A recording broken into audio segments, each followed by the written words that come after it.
So I'm very glad we're doing this because, and I'm as guilty of this as anybody.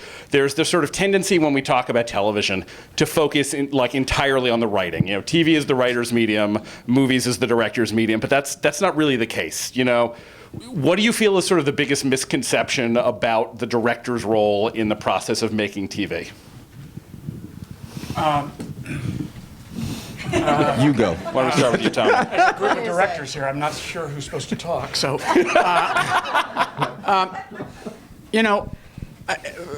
when you say misconception, I don't know if you mean misconception to the industry or misconception to a group of people who might be watching television. Well, let's start with a group of people watching television.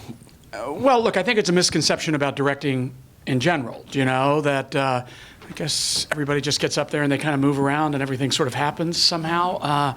I'm talking about the general public, not the people who are here and know that. But, I don't think, I have to say, Alan, I think, look, television was an outgrowth of radio. Radio was a writer's medium. Television was absolutely a writer's medium till about 1995, a little later. I mean, Hill Street was earlier than that. And I think the audience now does recognize that there are really incredible people directing television. But I say that not television directors. I mean, I really do believe eventually it'll just be called an award for cinematic arts, that's what we all get to do, and whether we're working in the medium of television or not. So I feel blessed right now, and I have to say some of that has to do with people like yourself who start to write about shows now and begin to mention the directors of those shows. And not only the director of the pilot, but episodic directors. I did a show 2 years ago that Rosemary also did an episode of called Manhattan, and I remember reading a review that talked about the first 5 directors of that episode, of the package that they got. And I was so thrilled that they were recognizing the sort of directorial hand, the individual hand that happens within every episode. And Rosemary, any thoughts? Or Bali? Well, yeah, go in a row. I have a particular pet peeve about television being a writer's medium. I just think what we all do is collaborative. That whether you're writing, you're writing in a room with other writers. You know what I mean? Like you write on your computer, but then it still becomes a collaboration to a certain degree. But then what happens when we get this piece of paper with ink on it is there's a whole group of people and a whole bunch of meetings start happening and all this planning, even in my head starts happening. And then we all do it as a group. We start working on it and we bring this 2-dimensional thing and we bring it to life. And we do it as a group. And I think it is awesome to talk about collaboration. I just think that's really important. But also, I think in many ways, maybe the writers historically have been screwed a little bit, I think, in movies. And then I think there's a certain degree where it's like TV was a place they could sort of own a little bit more. You know what I mean? So, I think social media has played a really big part, and I want to thank all the people that are on Twitter and, and Instagram and stuff, because I find it's really fun for me to connect with the fans that actually notice things. I remember posting something on The Good Wife that was dark sets because the series is going to be over, and I just did this little layout thing of the dark sets, and there was a little walker on one of the sets, and somebody on Twitter was like, hey, but what's up with that walker? And I'm like, it was kind of in a dark corner of the stage, and I was like, funny that you bring that up. There was actually a character that was written, and we ended up cutting it out of the episode because it was too long. But there was an old lady with a walker at this party scene. And I'm like, that just got a kick out. I just love that people notice little things like that, and they're fans, and you get to connect with, the making of something. And behind-the-scenes stuff, I think, helps us, too, to sort of recognize different departments and what different people do.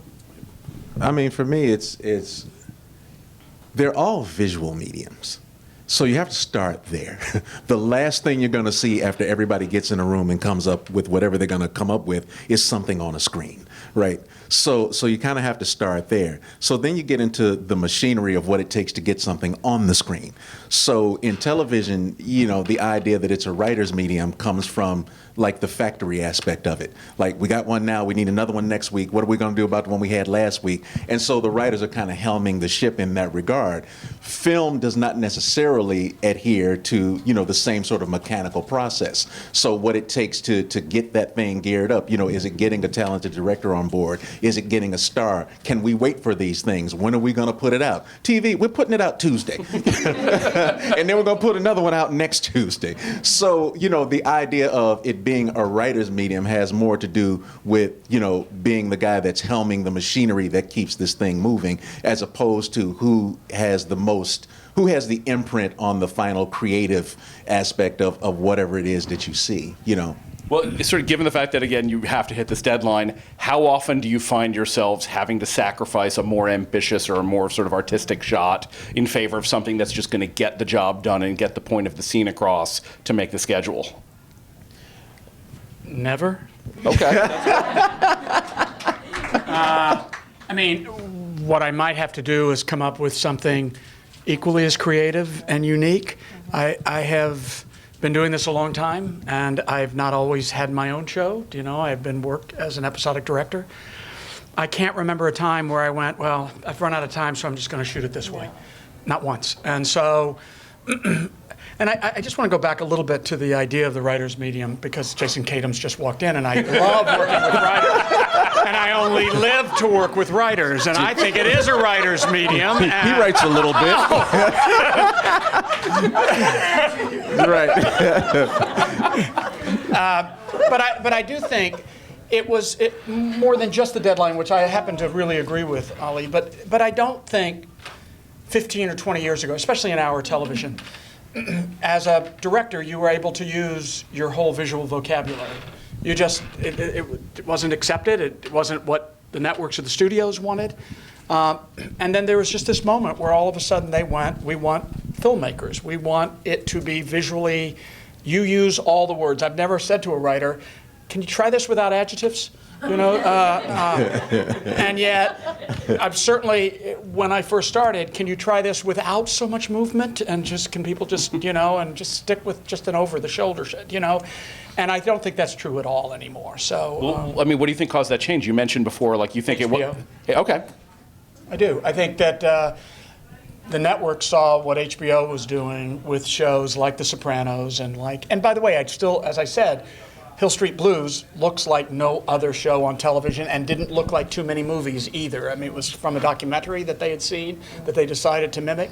So it had been done a little bit before, but not as much. And then I think the networks finally went. That's why I don't feel, when I ask you, I don't think the industry, even though I think our creative rights, as well as everybody else's, always are a little bit infringed upon, but I think they respect the process of directing now, which is why they care so deeply about who they hire and what it looks like and how does it look different than another show and what can that director bring to it. And so I think they fully embrace it, and I think they embrace it because they saw what HBO shows look like. Well, I'm curious for the other two of you, if there are certain shows from the past you remember watching and sort of seeing for the first time and saying, wow, like this is what TV can look like if we're really allowed to sort of use all the tools in the toolbox, as Tommy was talking about before, like sort of 80s, 90s, whatever. Homicide really struck a chord for me. Just the way that it was a very intimate show, right? And it was the first time that I watched a show, an hour drama, and a lot of times really almost felt like a camera wasn't there. They didn't a lot of times look for the shot that was the shot that made sense. They tended to look for the shot. It's like, if you were in this conversation, where would you be? If you're not one of these, it felt like that a lot. So yeah, it was just an incredibly intimate show, and so it was so heavily character driven. A lot of times for me, it wasn't so much about how you're seeing what you're seeing, and it really just kind of drew you in, which is a testament to the directing, because there are times when you do want to feel like, hey, that was a cool shot, but hey, that was a cool shot takes you out of the thing, right? If you're going, hey, that was a cool shot, then it's like, what did you do that could have made them go, hey, that was a great scene, right? Yeah. So. What about you, Rosemary? I feel the same way. I mean, I think more for me, I kind of more of a movie person to start with before I got into TV. So that's sort of the language and when I get a script, the first thing I do is I just start watching movies. And I just like look for the theme or something that jumps out at me that will make me watch, like 4 or 5 movies. But I think for me, like television, the show that came to my mind was the miniseries John Adams, the HBO series. There was something about the way that was shot, like, the Dutch angles and the fact that I love period, right? And the fact that it was period and it was so like Dutch and it was handheld and it was like, wait a minute, this is just weird. And by the end of the first episode, I'm like, wait, it's about a country that's like an animal that can't walk yet, And it's like, it's really, nobody knows what the hell's going on. Nobody knows what to do next. And that style was perfect for that series. So that kind of like opened me up. And certainly The Nick is like a show that has a profound impact on me. Now, what Ollie mentioned before, this idea of like a shot that makes you say, oh, what a great shot. Sort of how, as directors, how do you draw the line between like, this is going to look really cool versus this is going to call too much attention to the filmmaking aspect of it? Like, how do you... For me, the shots, like my favorite shots that I've done, they come to me somewhere in the process of prep. It's not like I'm like, yeah, I want to get like 3 cranes, I don't even start out with that because it has to be organic to the story. That's just me. I don't know, and then I end up being very, very, very happy. Because something that happens in television, which I don't know if everybody knows, but sometimes there's a lot of shows where you prep and you're not with a DP. So sometimes there have been times where things are location dependent, where the person's never been there, and I've wanted to use a crane. I've designed some shots, and I almost feel, and you try to go to set during lunch, visit the DP, hand them little pictures, try to talk to them, try to like walk them through it. But at the end of the day, I feel weird, again, because I love to collaborate. It's like, it's going to work, and I know it's going to work, and that's some of my favorite stuff, because I knew it came from my head, to be honest with you. But still, it's always odd to have to, do those kind of things. But they just come naturally. Don't they come to you? You sort of see them, and then you just do them. Yeah, I mean, look, to me, I've never thought of a shot without thinking of the scene. It's just not even, right. I can't even imagine it, It's sort of, I break down a scene, I try to figure out what the objective of the scene is, right. If I was an actor in the scene or if I had been the writer of the scene. And from that, it will start to dictate how I want to tell that part of the story that I know I have to tell to land where I need to get to by the end. And sometimes it's liberating when you figure out a visual way to do that that's really inventive and unique, but you feel so confident that it is completely connected to the story that you have. He just made me laugh because I go, yeah, and sometimes there's people in the shots. And they wonder why the camera is way over there when they think they're saying something that's really important. So that's also a tricky part of designing, designing scenes and designing shots, is that when you have actors who are concerned about what they think they ought to look like and how they eventually will look on a screen, it's not always easy to communicate how your idea is helping get across what the story is, where the character's coming from, and those are questions they don't necessarily address in that way. Yeah, there's a famous story, I think, about the shooting of the first Columbo episode where Peter Falk says, what the hell is the camera doing? It's like a mile away from here. Who's doing that? And he said, there's this young guy named Spielberg, and he's got a lot of funny ideas, but just trust us. He'll know what to do. All of you at one point or another in your careers has directed an episode of a show that you were not there at the start of, and so it already had an established visual aesthetic. Is that a challenge to come in, or is it sort of easy in a way because there's already that template and like, I know what an episode of The Americans has to look like, or I know what an episode of Third Watch has to look like, or Survivor's Remorse? I mean, for me, I think I'm the young gun on the crew here. So. Fuck you. Thank you. And I'm only defending Rosemary. Not age, man. Episode count, man. That ruined my day. That just ruined my day. Somebody called me chubby this morning, okay, an actor. So like between that and all, I'm like, I'm not doing good today. Well, and for me, and having been, being a showrunner and also a director, what happens is that that's when you do come into these interesting, which can be tricky or difficult or can be very great relationships with the DP on a show, because they do kind of have the template and a visual palette, things that they've put in the toolbox that they know work. Right? And so then the machinery of the television show starts to kick in. You know, can we get out of here at 9 o'clock today? All of those things are happening in people's minds while you're figuring out what you want to do to bring some new creative color or some new flavor to this table that they're setting. So that can be kind of the tricky part, to educate yourself enough about what they do or know enough about how they do it to be able to say, this is how what I want to do kind of fits into, you know, your setting. And if you can communicate that with the DP and even more importantly with the showrunner, then it can become, you know, it can be a really great experience. If you can't, you can get bogged down. You know, you're in a corner in an argument with the DP and they're arguing about lens lengths or something stupid like that. And, you know, it's for 4 seconds of screen time, you know. So it's just important not to get bogged down in those things, but, you know, being able to speak the same language. You know, do we know that we're talking about the same thing? I think is helpful. I think the two questions that people ask me the most are that question. How do you, when the template's already set, what do you have to do? How do you even, like, you know, do anything? And then they always ask why there's more than one director on a series. Those are the two. Do you get those questions a lot? So I feel like I do all my homework. I know what's there, but I have to say I'm never trying to, all right, like I'm going to go do The Walking Dead, right?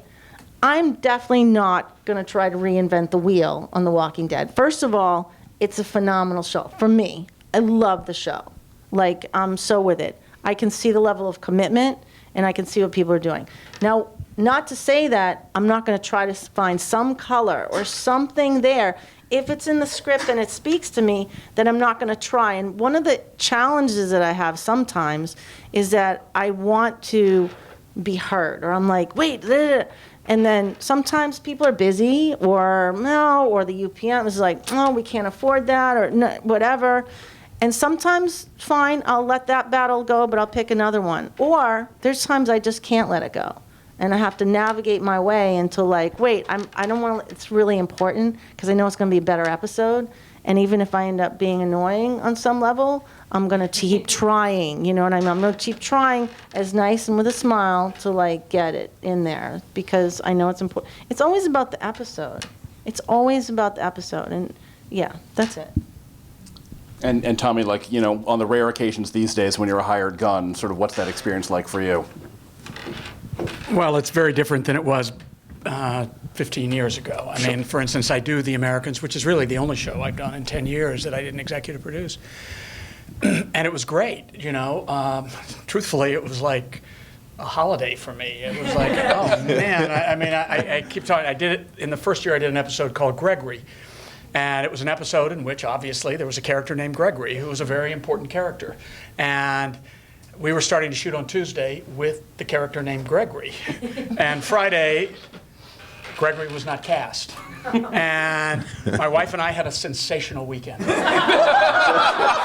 Absolutely. I was in New York. We had a place in New York. I had a wonderful weekend. If I was the executive producer and I know what Joe and Joel were going through all weekend, I had given them a list. Here, a couple of people I would work with. Good luck. So that part was incredible. I also think because I've been doing it for so long that people have been very open and responsive. But I do feel an obligation to the same as I felt when I was doing show to show, which is I think the easy part is the palette that's already there for you. That's the agreement you've already made. I want to come do your show. I'm not trying to redo your whole show. I get your show. Whether I really like it or not, I'm certainly going to make them feel I do. But I think what you have to do is what Rosemary was saying. I have to find something in that script, nothing to do with how I'm going to shoot it, but something in that script that talks to me, that makes me go, there's a reason you hired me to do this episode, even though that episode was serendipitous. I mean, I had no choice in that, nor did they really necessarily have a choice in me.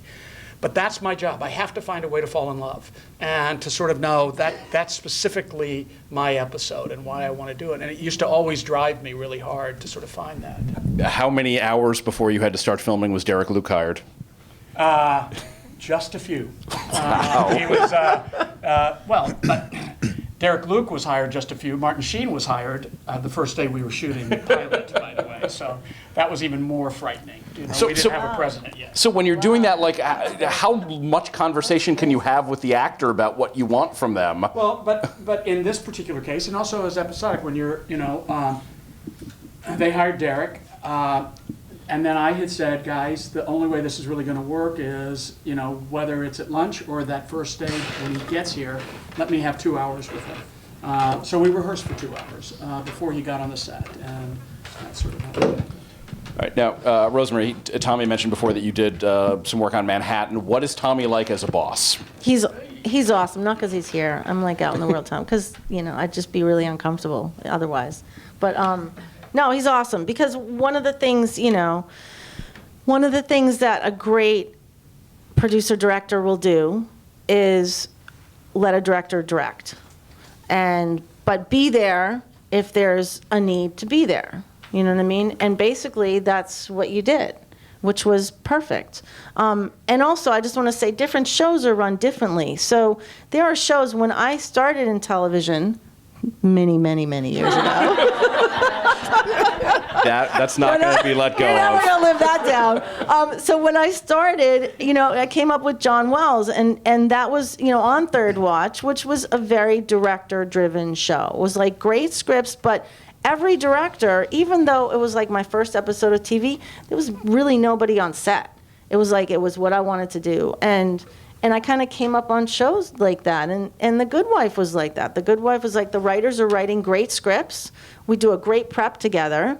And then it's your episode. And if there were things, yes, there's a template for the show, but if there's a certain episode that it speaks to, like doing things a little Dutch, or like mixing up a little, or the lighting, making it darker, you get to do that stuff, and I think that's the joy. I mean, then, I work with somebody who's a like with Dennis Leary, who is my heart, I love, but then, he's a vision, and so he has a vision. And he's the writer, he's the actor, he's the producer, and on like Sex, Drugs, and Rock and Roll, he's doing the music too. So you have somebody on set that is actually writing and acting. So their head is all in like making it better, it's a constant flux. And in that case, it's like when I get little things that I want, little things, they're like huge victories. Because I'm like, oh my God, he said yes. You know what I mean? And it's like, but at the end of the day, it is somebody else's vision that I'm totally there to serve. Now, Ollie, Rosemary mentioned her first job on Third Watch, directing-wise. You first did it on Everybody Hates Chris, which you had created. Was directing like an ambition of yours, or how did it come about that you wound up behind the camera? This is going to sound probably egotistical, and I don't want it to, but I don't know how else to tell you the story. I came up doing stand-up and a lot of sketch comedy. So on stage live doing sketch comedy, ultimately what you're doing in any show is you're blocking scenes. You're finding out where the funny moments are. You're timing the entrances and the exits, and and that's the machinery of it. I'm also a photographer. So I just tend to think in visual terms. There's proscenium ideas, there's things about breaking fourth walls, getting inside scenes. Where do you want to narratively view a scene from to get a point across? So those are just two separate parts of the brain that were working, and I had an early job on a sitcom.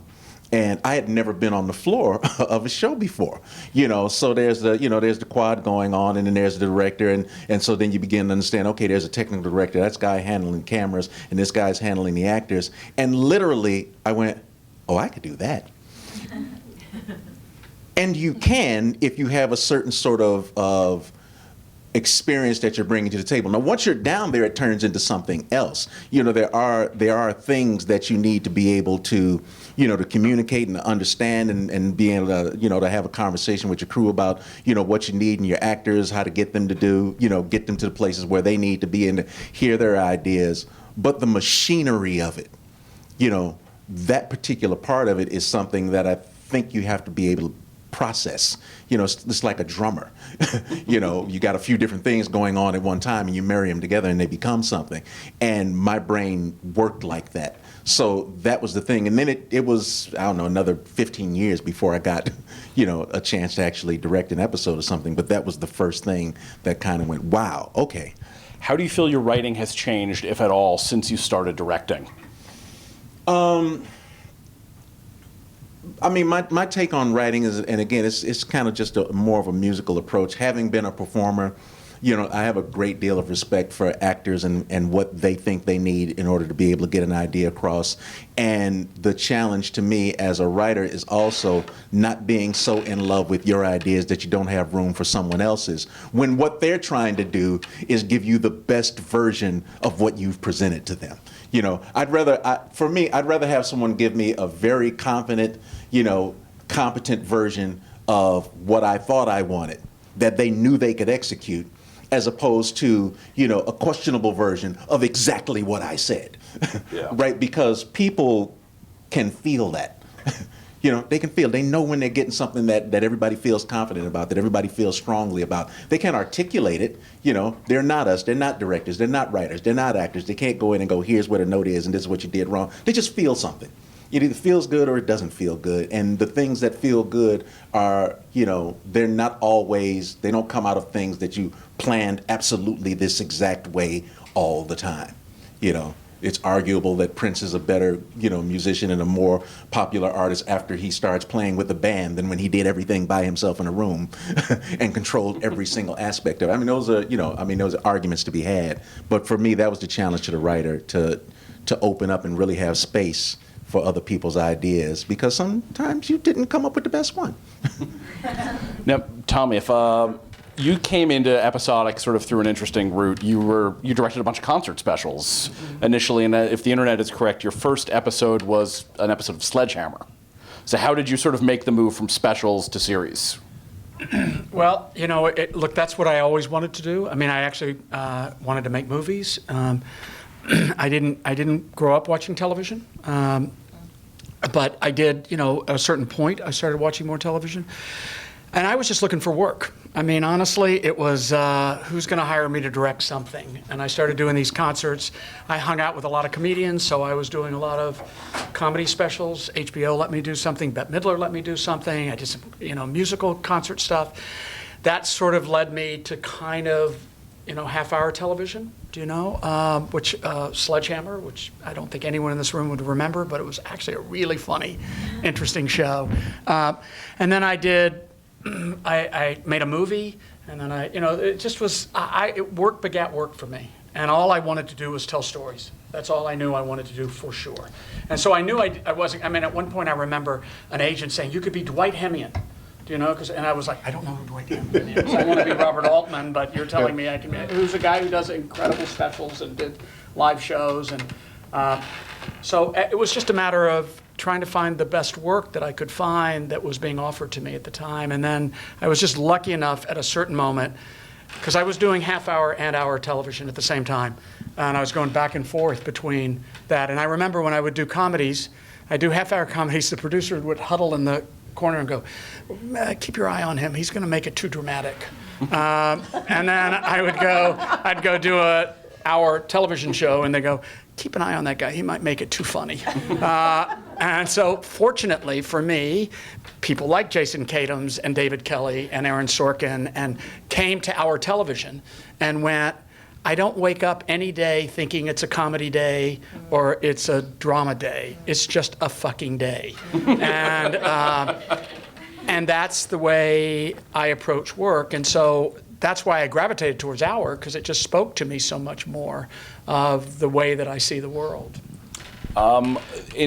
Is the first time you did one of those walk and talk shots in the Sports Night pilot, or had you tried something similar on like Larry Sanders? Or? Well, yeah. I mean, the sort of, it had been actually I tried something on a soap opera that I did. It was a great job that I got early in my career. I had done an after-school special, and I get a call from my agent. There's a guy who does One Life to Live, and he's interested in you. I was like, fuck you. I just did an after-school special. I'm on my way. I'm not going to go do a soap opera. And so I go to, and it's just meet the guy. I go to meet the guy at ABC in New York, and it was One Life to Live, and it was the most elegant office I've ever seen in my life. And he's talking to me about my after-school special, and you shot a lot of night exteriors, and who was your DP? And it was like film questions. And then he went, occasionally we take young single-camera directors, and we go out on remotes to shoot. And I went, great. I mean, I'm thinking Paramus Mall, something. Right. And he went, and we're thinking about going to Vienna. And I went, Austria? And he went, yeah. And I went, because I've wanted to do soap operas all my life. I've been trying to figure out a way to do soap operas. And when I went there, we'd have to do, I mean, these were big scenes. This wasn't just enter and exit. And I met a guy named Nicola Piccarini, who was sort of the most famous in Europe Steadicam operator. Oh, wow. And I thought, wouldn't it be great if we just shot all of this stuff, all moving, just in big, long oneers, And that was the sort of first journey into this incredible way to stage a scene, And then Nicola and I, we went then to the Iguazu. The guy called me up about 4 months later and said, you did a great job. Have you seen The Mission? And what the movie is, you remember they threw that guy over the Iguazu Falls? We're going to go to Brazil and throw some character I'd never even heard of, Tina, over the falls. And I'm like, let's go to Brazil with the Steadicam. And we called Nicola, and he came there. So it was that, then Larry Sanders, and then I did the Spin City pilot. Oh, right. And the Spin City pilot, we sort of broke that tradition of, and it was Gary, God rest his soul, who's an incredible, and Bill Lawrence together, and it was the mind of Bill helping Gary go, you don't have to plant the joke all the time. You can kind of move. And so we set that whole pilot is Steadicam and moving through halls, and it's actually before sports night, before the Larry Sanders Show. And that was the sort of first time on television that I think I had sort of been able to do it. Well, sort of speaking of making jokes land, what do each of you see as sort of the director's role in making sure that like a funny joke on the page is a funny joke sort of in execution?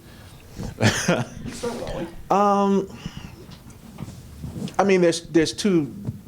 When you talk about single cam tonality versus multicam tonality, multicam tonality is really, derivative of stage, of course. So, the performances are bigger, sharper, faster, much more pronounced. But when you get into single cam, now you're dealing with nuance. So now you really have to do a great job of setting up setting up characters. What is, where's the baseline in this world, right?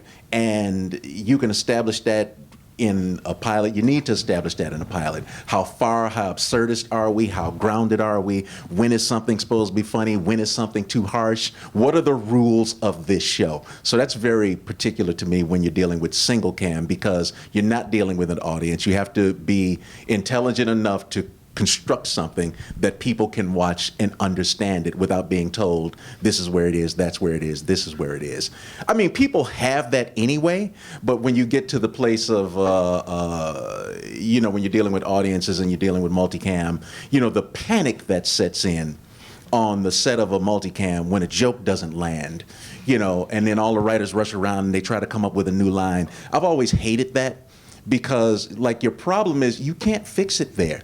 Your problem is probably 10 pages back from the moment where you are right now. You didn't set it up. You just didn't set it up right. Because if you had set it up right, whatever they were expecting to occur, whatever they were expecting to hear or experience or feel, would have gotten a truck knocked up against it, and they would have laughed. And if they don't, it's because you didn't set something up right, they didn't understand the thing, and that's why it's not funny. So, I don't know how to... I don't know how to express it other than that, but you really do have to know who you are and what's funny to you, be consistent about it so that people can get it. The world's funniest guys are the ones who can write one-liners. If you're down the street of a Henny Youngman or a Stephen Wright, a guy that can say one line, then the next line is hilarious. That shit's hard. That's the hardest joke in the world to write. Rant for 3 pages and then do a thing at the end. That's a lot easier, because now you're gassing it up. And even that can be an art form.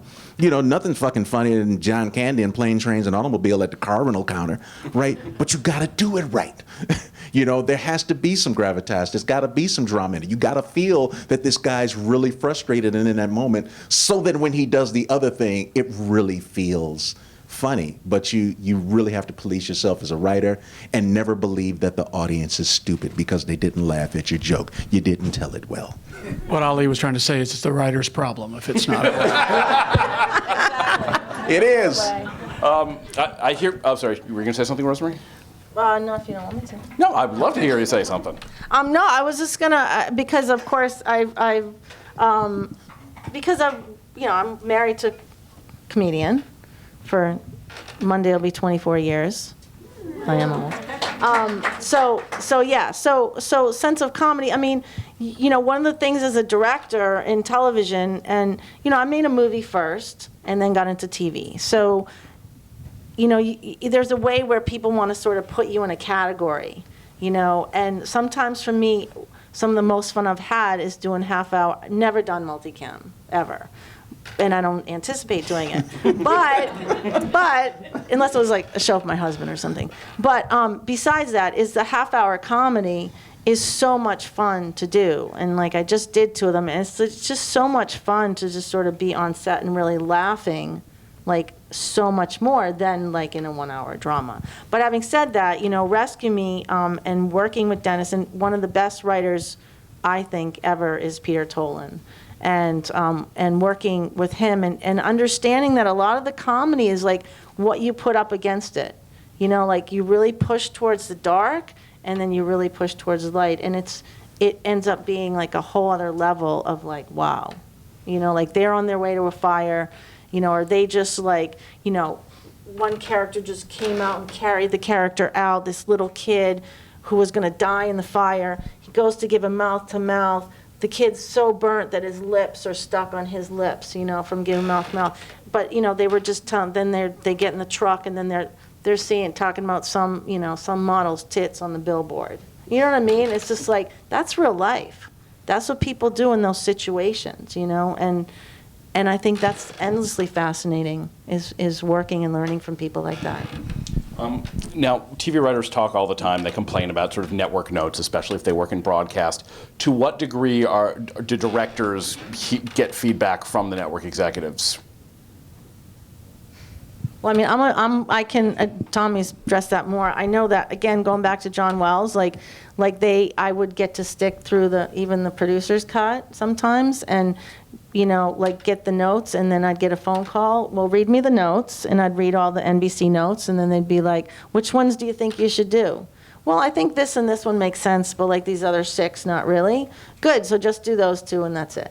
And again, but that's coming up enough time now. Good Wife, I have no idea what their notes are. Yeah, I don't think episodic directors do, and I think they should. I was just in Australia working with the Australian Directors Guild because they just unionized and trying to help them figure out a way to get, passive income and residuals, and which they do not get. But what they do get that we don't get here, and I'm just about to start another show and trying to figure out how to do this. It has to be a guild problem, but they cut the show. The episodic director cuts the show, has as much time to cut the show as they did to shoot the show. So whatever that was. Then they show it to the producers. The producers give that director the notes. The director then makes those edits. Then the director and the producer show that to the network. And then if the network have notes, the director continues to do it. That's an incredibly sane and proper way to do it. That's great. That is not the way it's done here. It's a episodic director gets 4 or 5 days to do their cut. And then hopefully, and I've tried to do this, and as a producer, you sort of want to keep people involved, but a lot of people also are off doing another show. They don't have that much time anyway. You're in there editing it. I will also say it's an enormous advantage not to have to be on those phone calls.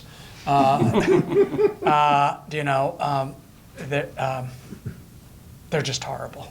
I have no, should I censor this at all, or No. No. Here's the deal: you can work with people, really smart people who really care. It's very, very, very hard for a network or for a studio to watch a cut the way that you would watch the cut, the way that's the job. The job is to step away and not watch it and the first 7 minutes I'm worried, are we losing the audience? And so now they're only thinking about that. It's like showing an actor the first time they see a cut, and you've taken out a scene of the actor. From the time they've seen anything after the place where they took out the scene, they're not watching the show anymore. They're thinking about something different. And so it's a real discipline, and very few of them have that discipline. When they do, it's liberating to get really good notes, or to at least get a note that will trigger off a much better note after that. Because the collaboration is good, but you really have to know that that note comes from a very genuine place of storytelling, and sometimes it doesn't. I mean, I've never, honestly, I can say I have never directed an episode of television where I haven't done the editing, and in person, not like remotely. I will never do that. And afterwards, because I understand people are busy and producers are busy, and sometimes you don't hear anything. And for me, I stay in touch with the editor, and I want to know, or the post person. Like, I want to know. I kind of try to gather what are those notes. I try to get the information so that I can learn and so I can know. And also, out of protecting myself, because, you know, I want to, when I watch the episode and it airs, I mean, I get my heart broken many, many times. I mean, I've had beautiful shots, one or whatever, that just get chopped in half. Like, there are things that happen that I'm just like, oh my God. So I like to sort of get a heads up. Like, what did they like? What did they not like? What you know, what scenes got pulled for time? What happened, so that I don't have to be so traumatized later? Really, it's true. Rosemary, earlier you mentioned the Nick, and that's part of a relatively new phenomenon where you have certain shows where the same director on, not in multicam it happens a lot, but in single cam drama it almost never happened before. Same director does every episode of the season. Is that a development that you guys are excited about? Is it something any of you would consider doing at some point, or would it just be too much work ultimately? Me personally, Any of you? I would love to do that. Love. I mean, I think it would be exciting, you know. Then you have a complete collaborative process. You know, again, the machinery of television, regardless of the level of experience or competency of the people who are involved at the various stages. You know, you can have a guy like Tommy come in early on something, you know, do an amazing job, but then the hands that it has to pass through on the way to the screen, you know, there's just sometimes people don't know, and they are incredibly well intended, but there are things they don't understand. So, you know, they think they're saving time by taking a shot out, or they didn't understand what a moment is about. And sometimes ego doesn't allow people to call you up and ask and take your advice, or go out on a limb and believe, you know, ultimately we're talking about 30 seconds of television. This isn't going to kill you. You know, how do you find time? Where do you find time? What's the intended character? So there's all of these things. So to be able to be involved in that complete process, you know, I mean, it's a different version of filmmaking, but again, you know, it seems like it could be the most fulfilling. Tommy, is that something you would be up for if someone wanted you to do all 10 of a season? I'm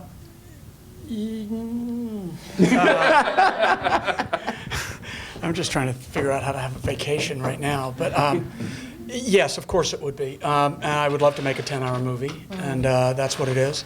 But the only way that I would do it is exactly the way Stephen did it with the Nick. I mean, that 10 hours are written, and then 10 hours are cut afterwards.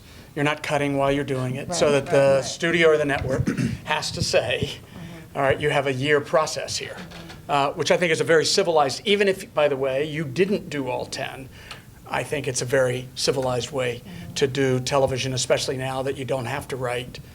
Many people have figured out ways not to write 22 episodes. Some brilliant writers haven't quite figured that out yet, and they still keep writing 22 episodes.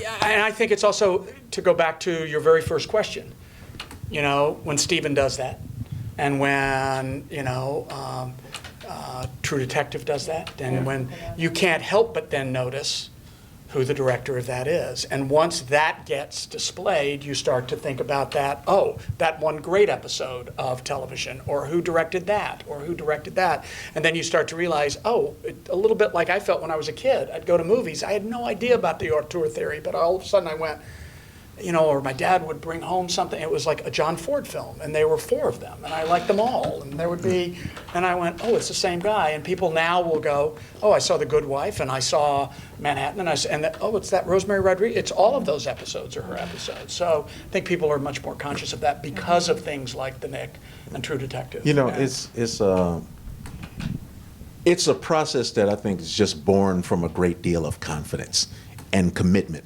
we're going to do 10 of these, or we're going to do 12. We already know we're going to do them, so let's write them, let's prep them, let's shoot them. Whatever happens is going to happen, but we know we're going to do it. If you're in a fear-based process, which is, we're going to do one, and then maybe if this one's okay, we'll try and do another one. If that one's okay, we'll do 3 more. Then if those are okay, then at any point where something goes wrong, fear kicks in, the panic mongers come around, and they try to figure out how to fix shit that they didn't know how to construct in the first place. So that makes it difficult. But if hey man, they thought the Titanic would work out, but it was confidence. We're going to go in, we're going to make a big ship, we're going to sail it. Oh shit, we didn't know a fucking iceberg was over there. But before that, it was a good ship. Yeah. All right, we're going to take some questions from the audience. Once again, the Titanic was the writer's problem. All right, let's start there with the guy in the green shirt.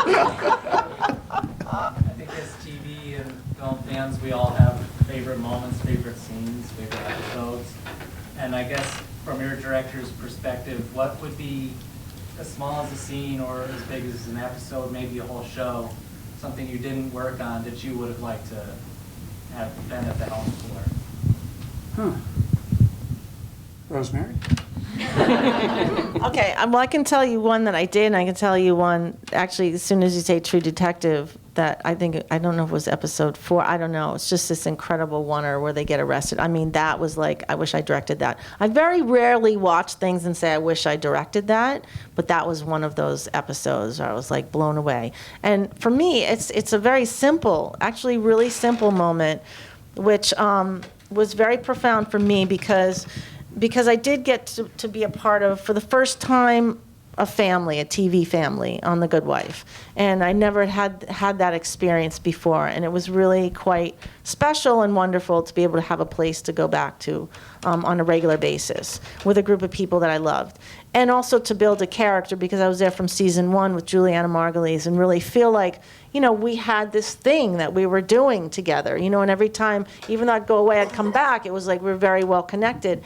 And so this last season, knowing that the series was over, and then having this journey of this character, as well as Juliana Margulies personally, and then having this episode where it took place in the lawn, where she was doing her laundry with this other character.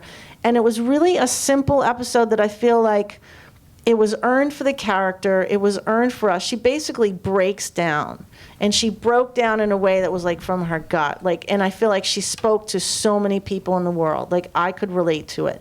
And I felt like we had been through so much together on the show and in real life, and just her father dying. I felt like so much going on. And then you're just like, work so fucking hard. Like one thing we all do, we bust our ass. And we work so hard. And then you have those moments that you're just like, what the fuck is all this for? I just want to fucking go on a beach. Like, what? I just want to get... And it was one of those moments that she got to have, the character. And I was just so grateful that Robert, that was in my script. That I got to have this woman that was so in control all the time. And so trying to hold on to the right morality. And trying to be the good girl. And just say, fuck it, I'm drinking too much, I'm this, that, and fuck it, I don't even like my kids, and break down. I mean, really just have this profound moment. And it was a letting go moment. It was a letting go of this year. I knew after that, even though I had one more episode to direct, I knew that was just going to be icing on the cake, because I knew that was her letting go of the character. It was me letting go. She had a breakthrough in that character, and I knew how to shoot it so that she wouldn't have to do it more than once. You know what I mean? I knew exactly how to do it. And that was just grace, and that was a blessing. And it was like, I don't know if that'll ever happen again. Who knows? But for me, I know it's going to be one of my favorite moments that I've ever directed. Didn't you ask about other people's work? You mentioned the one on True Detective. All right, I think you had a question right there. Yeah. This is a great panel, by the way. Thank you. I am a creator and a series creator on a web series, and I write and direct. And I was curious about your partnership with the writers on one side, on the executive producer side, and then also with the DP. What is the kind of language that you use? I don't know, in both of those relationships to get on the same page. What's your method of getting to that? I mean, I guess it's tricky only in the sense, can you describe what you're talking about? With DPs, I mean, you can get bogged down in all sorts of technical jargon, but sometimes you can show someone a picture, a point of reference. It looks like this and not like that. So I mean, those are easy ways to get across what you are looking for visually. Do you have an example of what you're talking about? A DP or a director goes, oh, okay, I know how they did that. I know what you're kind of getting at. And also don't be intimidated by jargon, because that's a way that people who don't want you to do what you want to do intimidate you, is by explaining it in a way that you don't understand. Use your confidence, use your power, and go, I don't understand what you're talking about. And before we do anything, I'd like to understand. And me not understanding is a no-go. I got to know what's about to happen before we do this. They can do the same thing. Here's a picture. It looks like this. All right, I think we got time for one or two more questions right over there. Well, it was a little bit like that, but I was wondering, Rosemary, you mentioned like you do your homework before you arrive on set, and understanding like the writer's vision or the like how the DP works. Are these things that you research ahead of time, and what is exactly all the homework that you do, or do you have conversations like once you get to set?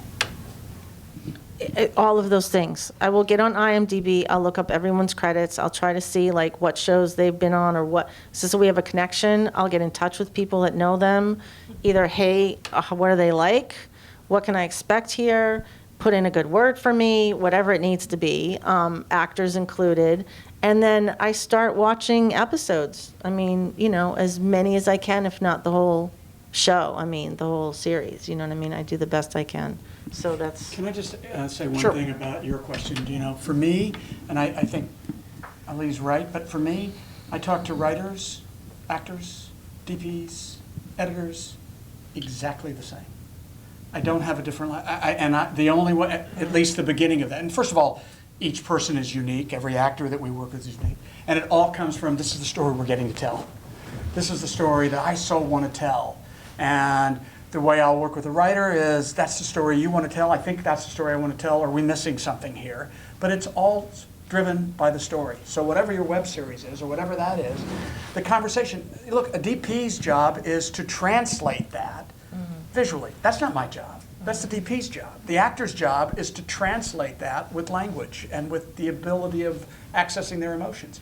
But it's the same thing. The editor's job, it's the same. I never go into an edit room and go to a close-up, and make sure I like this one. I don't even put notes when I shoot to let the editor know. I want to see what the editor's going to come up with. That's a filmmaker too. They're all filmmakers. And if you come to it with that idea, and we're all getting to make this film, and that's your real job, is to make sure they all know we're all making the same film.